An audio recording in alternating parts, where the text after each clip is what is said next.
The United States says it is ready to strike Iran. Washington's envoy to Israel saying the United States has plans in place to attack Iran if it has to stop Iran from developing nuclear weapons. Is the time for diplomacy running out? Senator Lindsey Graham joins us. Good evening, sir.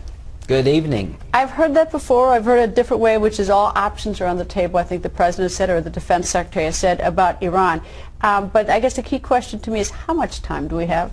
Not much. What is that? I mean, like nobody. Well, because that's a big difference. That matters. Well, it does. If the Iranians believe between now and November, our election, that this country, our country, Obama will not strike them, they think they can take a strike from Israel and survive. They know they can't win a fight with us.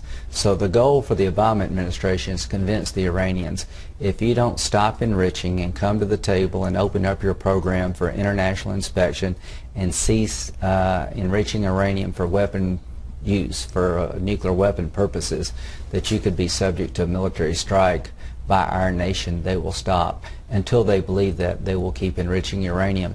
They don't fear an Israeli strike. They fear an American strike. I mean, the Israelis have been rather decisive when they have struck. They will strike. They will strike, and they've been decisive. Strike, so why don't they fear the Israelis? Well, they think that the Israeli Air Force doesn't have the capability to totally neutralize their nuclear program. They're probably right, and they believe there'll be a backlash in the world against Israel. They think they can take Israel on militarily and survive. They think there'll be a backlash in the Arab world and Europe against Israel if Israel has to do this by themselves. But they know they can't withstand a strike against the United States. So, President Obama, if you're listening out there, please convince the Iranians that all options really are on the table. Many were suspicious a couple months ago when there was a front-page story of the New York Times saying that the Israeli Air Force couldn't do this alone. They had this long sort of explanation about how far the flights could fly and have to refuel, make an extraordinary difference. People thought that that was somehow leaked from the administration in an effort to scare Israel off from acting alone. All the above. You believe that? Yeah, okay. I think this administration's had a very bad policy toward Israel. They've thrown Israel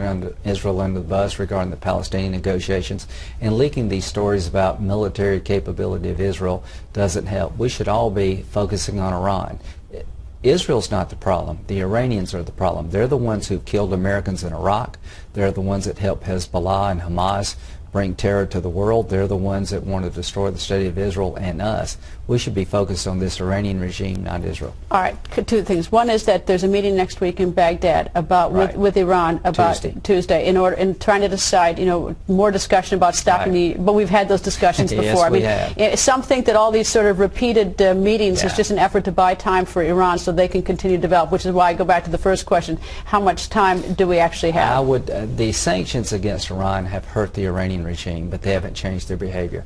It is my view they're still bent on getting a nuclear capability, that they talk and enrich at the same time. And the only way they will stop marching toward a nuclear weapon is that they believe the regime's life is at stake and their livelihood being at risk, and that means a strike by the United States. Here's what we should do. We should tell the Iranians no more negotiations. Stop enriching, opening up that site that's in the bottom of a mountain that's been a secret site. Then we'll talk about lifting sanctions. You're not going to get to enrich uranium anymore, period. All right. I think they'll probably say go fish on that one.